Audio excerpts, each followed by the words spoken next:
Well, here we are. 10 years after the release of Star Wars Battlefront 2, we finally have the third installment of the series. But this is not Star Wars Battlefront 3. This is a reboot created by DICE. The gameplay on screen is Dropzone on Sullust, and I'm playing with, I believe it's the A280C blaster rifle, and my card hand is the cycler rifle and the jump pack. This was actually the first game I unlocked the jetpack, so please excuse any dodgy flying. If you're new to Battlefront, then you're probably playing in first person, as that's the default for this game, so you'll notice straight away that I'm playing in third person. I'm a big fan of third person because you can see so much more around you. When the full game comes out and there are maps with tighter corners, it'll become evident just how much of an advantage third person can give you. If you think of the tunnels on Hoth that we've seen in Walker Assault, third person allows you to look around that corner before you've even walked around it, an absolutely huge advantage. But a great feature of this Battlefront is that it allows you to fluidly switch in and out of third and first person anytime you like, simply by holding down on the D-pad if you're playing on console. I think we'll see the best players master switching between those views dependent on the situation in front of them. The only issue I have with the view is the shoulder view in third person. You might have noticed a few times in the video that I've flipped from having the camera over my right shoulder to my left a few times, and vice versa. This is a great feature to have, but the button they've selected to change this, tapping down on the D-pad, isn't a very good choice. It'd be much better to move that onto an analog stick, so that you don't have to take your thumb off the left stick and therefore stop moving in order to hit the D-pad.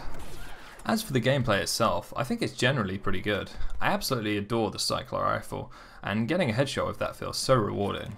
That said, I wish it had a slightly shorter cooldown time, but that's where the sharpshooter trait can help you.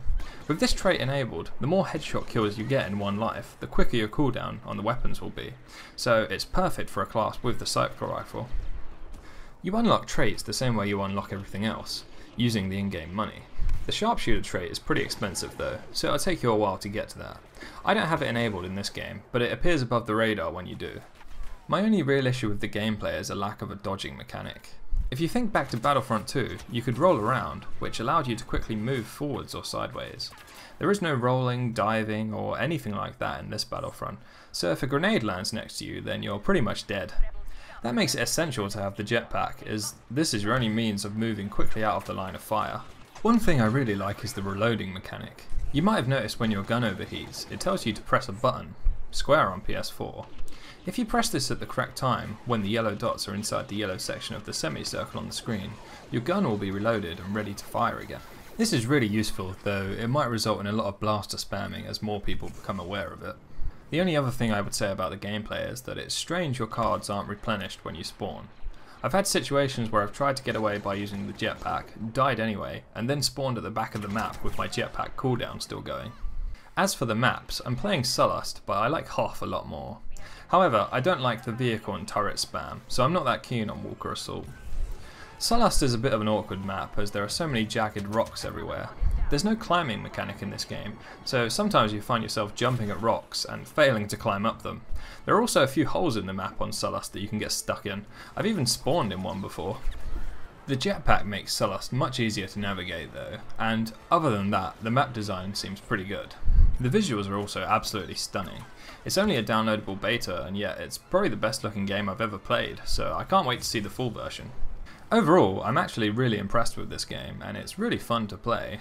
I'm interested to see what sort of variations to the weapons and cards there are, as that'll affect the longevity of the game.